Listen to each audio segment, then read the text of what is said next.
Praise the lord, హల్లెలూయా. దేవుని నామానికి స్తోత్రాలు. మీ అందరికీ నా వందనాలు తెలియజేస్తున్నాను.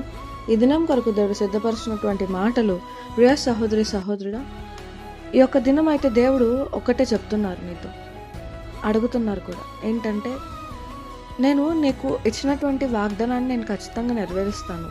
నా సమయం అందు నేను నెరవేరుస్తాను.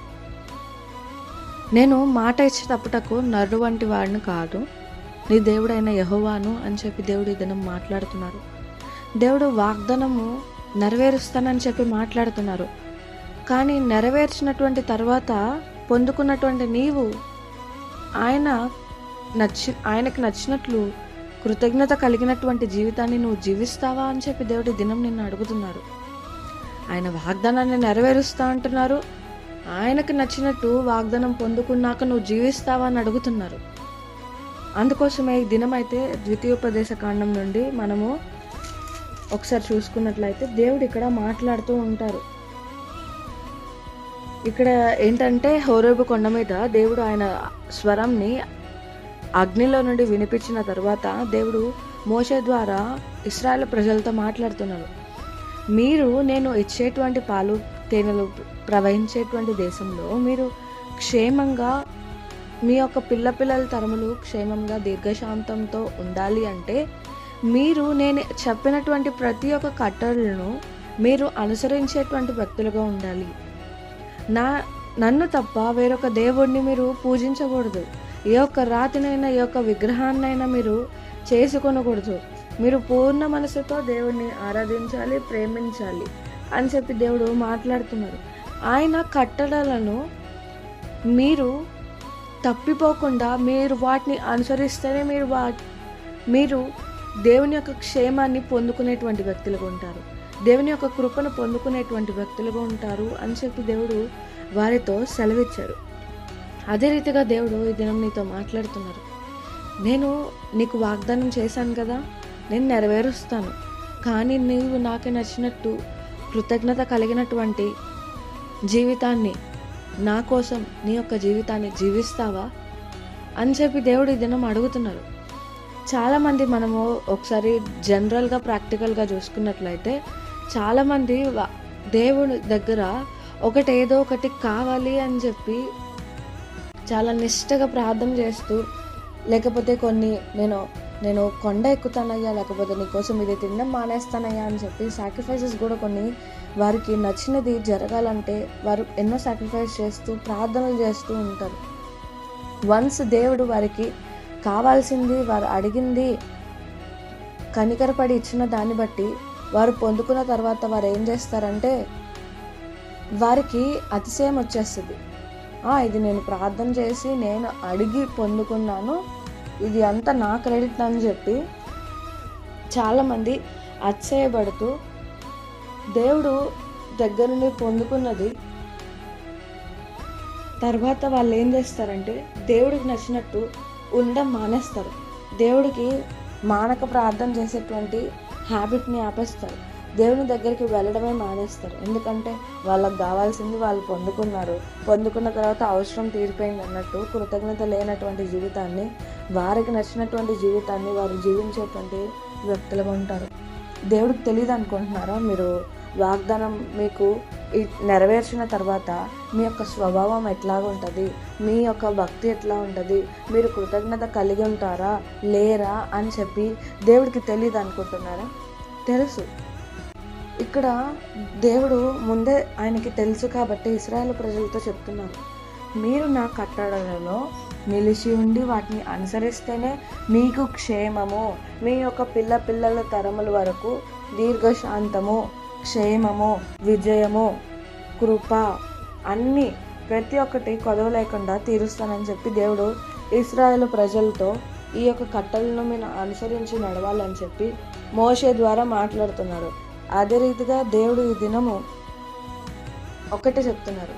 దేవుడికి తెలీదా వాళ్ళు తప్పిపోతారో, వాళ్ళు విగ్రహాలను చేసుకుని ఆయన నా యొక్క నామాన్ని ఉచ్చరించకుండా రాతిని చేసుకుని వారు పూజిస్తారని చెప్పి తెలిసినా కానీ దేవుడు వారికి ఖండితంగా చెప్పారు, మీరు దేవుని యొక్క కార్యాలను చూశారు, దేవుని యొక్క స్వరాన్ని విని ఏ ఒక్క మనుషుడు బ్రతకలేదు, కానీ మీరు బ్రతికారు, మీరు నా కట్టలను అనుసరించి నడుచుకోవాలి అని చెప్పి దేవుడు మాట్లాడుతూ ఉన్నారు. ఇక్కడ వాక్యంలో కూడా తెలియజేస్తూ ఉంటారు, మీరు నా యొక్క కట్టలలో నిలిచినంత వరకే మీకు క్షేమము, దీర్ఘశాంతము, కృప అని చెప్పి. వాళ్ళు అట్లానే ఎదురు తిరిగినటువంటి వ్యక్తులుగా ఉంటున్నారు. చివరికి దేవుడి కోపాగ్ని, దేవుడు చేయి విడిచిపెట్టినటువంటి వ్యక్తులుగా ఇశ్రాయేలు ప్రజలు ఉన్నారు. ఈ దినం దేవుడు వారిని బట్టి నిన్ను అడుగుతున్నారు, నీవు వాగ్దానం పొందుకున్న తర్వాత నీ యొక్క స్వభావం కూడా ఎట్లాగుంటుంది అని చెప్పి దేవుడికి సమస్తం తెలుసు. కానీ కన్ఫర్మేషన్ అడుగుతున్నారు. ఆయన మాట ఇచ్చి తప్పుటకు నటువంటి వాడు కాదు కాబట్టి మాటను నెరవేరుస్తారు. అదేవిధంగా ఆయన పిల్లలమైనటువంటి మనం కూడా అట్టి స్వభావం మనం కూడా కలిగి ఉన్నామా అని చెప్పి దేవుడి దినం అడుగుతున్నారు. ఎందుకనంటే వారిలాగా నీవు కూడా తిరగబాటు స్వభావం, విగ్రహాలను చేసుకుని ఆయన కట్టలను దాటి ఆయన బాధపెట్టేటువంటి వ్యక్తిగా ఉంటావా, లేకపోతే ఆయన చేసినటువంటి కార్యాలను బట్టి, ఆయన వాగ్దానాన్ని నెరవేర్చే ముందు ఆయన నీ యొక్క లైఫ్లో చేసినటువంటి గొప్ప కార్యాలను బట్టి నీవు ప్రతిదినం కృతజ్ఞత కలిగి ఆ వాగ్దానం పొందుకున్న తర్వాత కూడా అట్టి విధమైనటువంటి భక్తి, ఇంకా ఎక్కువ భక్తి చేసేటువంటి వ్యక్తిగా ఉంటావా, ఆయనకు ఇష్టం లేనివి చేయకుండా ఆపేసేటువంటి వ్యక్తిగా ఉంటావా అని చెప్పి దేవుడు అడుగుతున్నారు.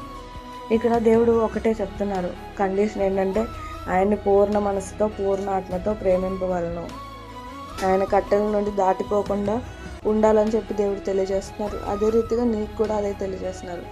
వాగ్దానం పొందుకున్న తర్వాత కూడా నువ్వు ఆయన్ని పూర్ణ మనసుతో, పూర్ణ ఆత్మతో ప్రేమిస్తావా, ఆయన కట్టలను, ఆయనకి నచ్చినటువంటి ప్రతిదీ నీవు చేయకుండా ఉంటావా అని చెప్పి దేవుడు దినం అడుగుతున్నారు. నీవు ఆయనకి నీ యొక్క నమ్మకత్వాన్ని కనపరుచుకుంటావా?